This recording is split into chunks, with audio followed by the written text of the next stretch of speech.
How about this UFC 299, brothers? I was right on everything, or almost right on everything.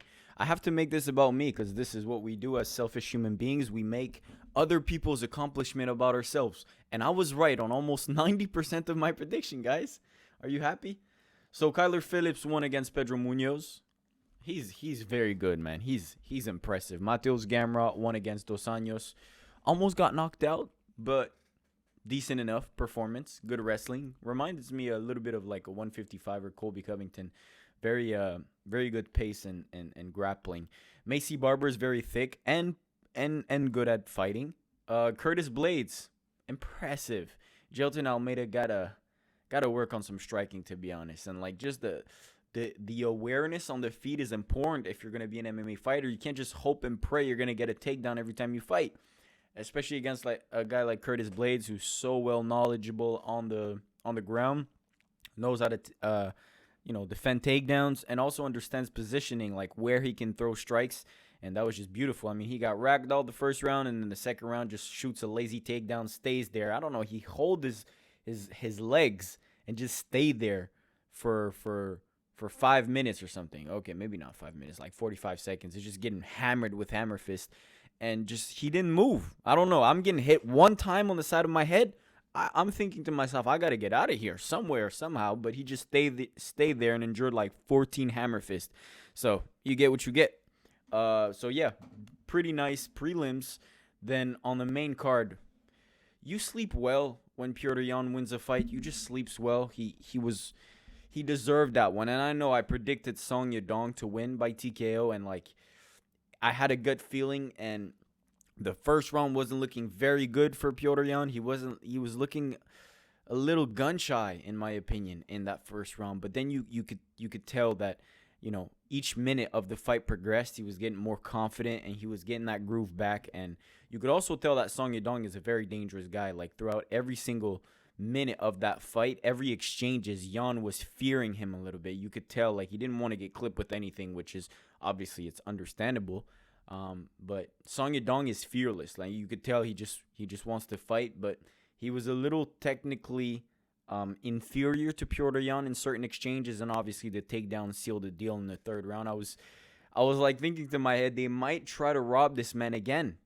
They've been doing him wrong so many times with the decisions. I was like, yo, I couldn't wait to hear like the winner by split decision, Song.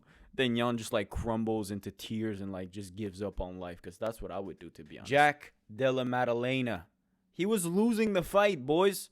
I called him by TKO, and he just landed that perfect knee. I was wrong. I said Gilbert Burns is chinny, and he's not. I mean, he endured a lot of shot. That knee that landed on Burns was just picture perfect. Timing, power. So Jack, perfectly done, but got to work on the wrestling and grappling a little bit, because he was getting out wrestled and out grappled by Burns pretty convincingly. So yeah, and he was losing the third round too. So I mean, he was about to lose that fight. It was a minute left into the fight, so feel bad for Gilbert, but I mean, Jack deserves it. He's young, he's up and coming, very hungry, and it's good for the welterweight division to have new guys, in the top. I'll say that when it's Jack, but not when it's Benoit. Benoit's time is not yet, all right? It's still Dustin's. But before we go to Dustin, Kevin Holland versus Michael Venom Page. Michael Page is more impressive than I thought he would be, all right? I predicted him to win by decision, and I called it. I said I think he was going to outstrike Kevin Holland, but I swear to God, I didn't know he was that good with the distance management, with the footwork, with his speed. It was an honor to watch this fight, to be honest. It was incredible to watch the artist work. And I maybe sound like I'm glazing right now, but I swear to God, I was so impressed with Michael Venom Page. He was so good. And I don't know why he got boos or he wasn't super like happy with his performance. I thought he looked flawless. He looked flawless outside of like the Kevin Holland takedown in the second round. But I mean, on the feet, Holland used to, he beats guys up on the feet, but he just couldn't do anything to Michael Page.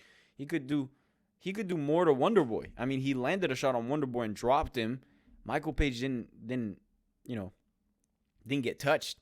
and he was just sniping him every time. Every time he had the chance to touch him, he was so accurate and so precise with his shots, spinning elbows, spinning back kicks, looping right hands, but they would just connect, and he would step in, step out. I mean, it was a beautiful performance throughout. And like the crazy part about this is doing this, quote unquote, is not hard. Like doing this this style of fighting, being like good on the outside and like stepping in, stepping out, that's not hard to do. But doing it consistently over 3 rounds, over 5, the way Sean did it in the main event, which we'll go after, that's what's impressive the most. Because doing it, a few times, you're like, on the back foot, like jabbing him, doing leg kicks and stuff, that's good. But not getting clipped, not being impatient, sticking to your game plan throughout 3 rounds, that's the most impressive parts. And Michael Venom Page needs to fight Stephen Wonderboy Thompson next. It has to be that fight, right? It has to be that. Like, no. If they do anything else, like, they're just retarded, all right? So Stephen Wonderboy and Michael Venom Page needs to be a fight night main event next up, and I think it makes the most amount of sense. And then in the co-main event, guys, I'll probably put just my reaction, because I was actually recording myself, and some of my boys were reacting to the fight. What are you doing? Let's go! Let's go! Let's go! Let's go!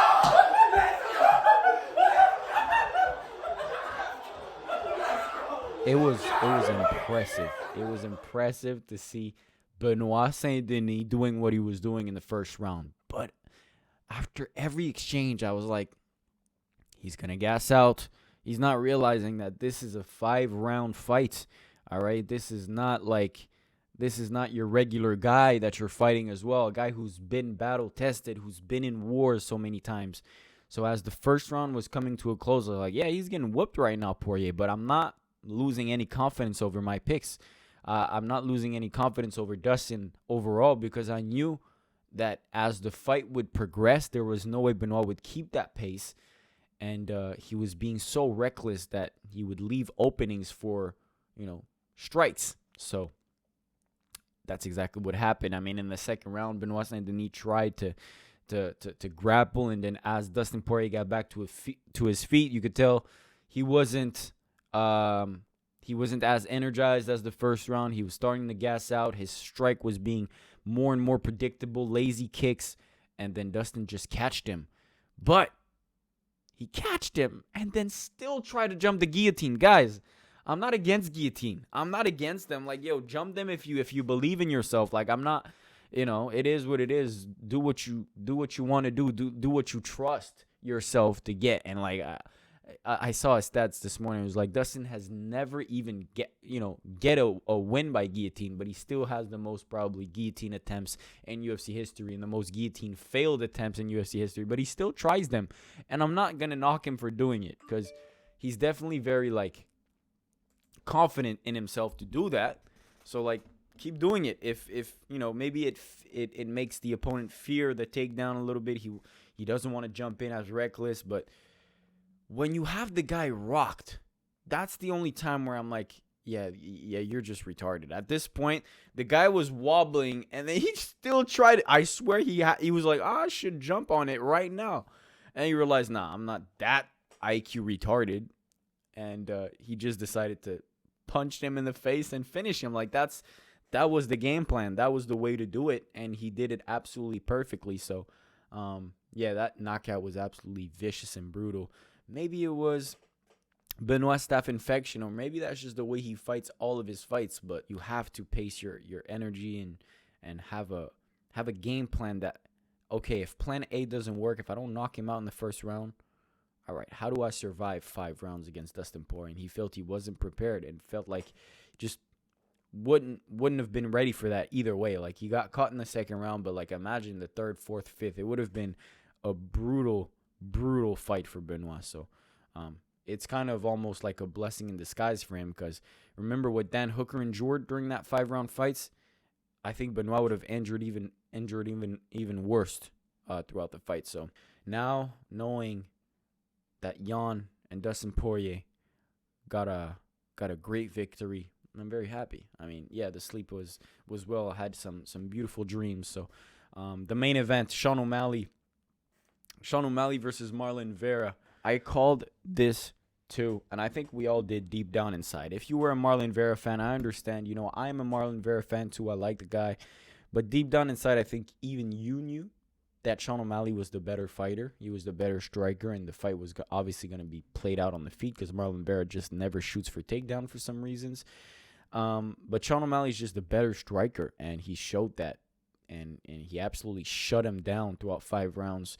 Marlon Vera wasn't doing anything, which he does that pretty much every single fight. It's just not enough output, not enough volume.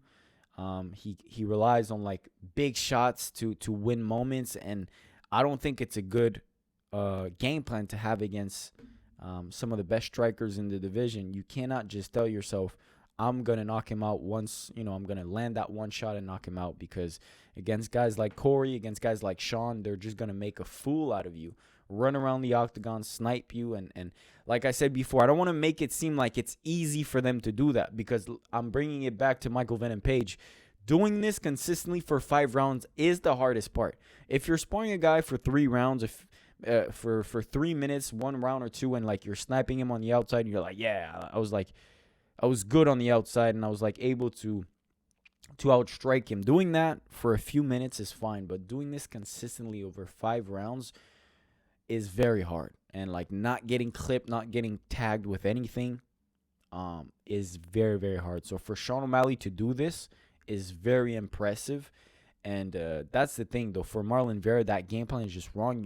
You needed to have something. You needed to mix up the takedowns. At least try to shoot takedowns or clinch him up against the fence. And you can't just try to like outstrike him on the outside against a guy who's taller than you, rangier than you, faster than you, more accurate. It's just, it wasn't going to work out. And I don't know for what reason. Marlon Vera's chin is indestructible, but his IQ, not the best. On one of my my last video, I said Sean O'Malley doesn't live up to expectations, and people were mad at me like, he's the champ, what do you mean he doesn't live up to expectation? And I guess what I meant was he doesn't live up to the Conor McGregor aura expectation. He doesn't live up to the superstar expectation, because he's just not as witty as Conor McGregor. His personality is not as connecting as a guy like Conor McGregor. Or I don't want to just compare him to Conor McGregor, but just the superstar aura vibe. He doesn't connect with that many people, and that's what I was referring to when I said he doesn't live up to the hype. When it comes to him as a fighter, he lives up to the hype and more. Like, the guy is better than most people anticipated. He's tougher than most people anticipated. He can endure more than most people anticipated, because he got hit in that fight and never backed down. Never what? He's proven himself that he can go through any styles of fighter now. Like, he beat the wrestler in 2 rounds, knocked him out. Went up against Petr Yan in a 3-round war. He was the toughest matchup for Sean O'Malley, and obviously went through him. It was a close fight, but he had that. He had the wrestler champion beat him up in 2 rounds, and then completely masterclassed Marlon Vera over 5 rounds. So that's like 3 different types of beating that he's had, or 3 different types of victory that he's had, and he showed that he's versatile and can beat guys in different areas. And that's what I was like, kind of like debating with myself when I was making the prediction for 299. I was like, can Sean O'Malley outclass Vera for 5 rounds? And in my head, I thought it's impossible. If it goes 5 rounds, Vera's going to find this chin. He has to. Like, Sean's going to get tired. Sean's going to get impatient. Sean's not going to stay, dialed in for 5 rounds and just outclass him for 5 rounds. I was like, that's impossible. I think he could do that for 2-3 rounds, but I don't think he could have done that for 5 rounds. So that's why I was like a little confused and debating with myself, figuring out, all right, Sean O'Malley by decision to me was a tough sell. And I called Sean O'Malley by TKO, and he could have, that knee should have been a TKO, to be honest. It just should have been. Like, give me my money, please. Marlon Vera's chin is absolutely unfair. And I was saying that since the beginning. I think Marlon Vera has the best chin in the UFC. Better than Max. Better than Max. So, I mean, he did get some damage, though, on this fight. He was bleeding, and he was cut, and he was wobbled. Like, it was one of the first fight where we saw Marlon Vera, actually damage on his face. Even after Corey. Corey didn't do much damage on Marlon. Didn't land anything significant enough to, like, show bruises on Marlon Vera. But Sean O'Malley did. It was a great night of fighting. Sean O'Malley is very impressive.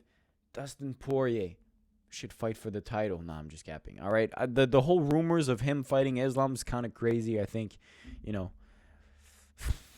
I think he could fight Justin next. No? Just scrap the Max Holloway fight, do Justin 3. That's what makes sense. They're 1-1. Right, guys? And Dustin 1-1. I don't know. It just makes sense. Maybe not. Maybe Justin just needs to fight for the title.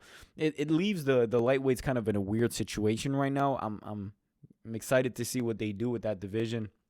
But regardless, I'm just happy for him to get that victory. I was super stressed. Big pressure fight for him. So Dustin Poirier, shout out to the man. Piotr Jan, shout out to you. Michael Venom Page, incredible debut. Make that fight with Wonderboy. That's the fight to make.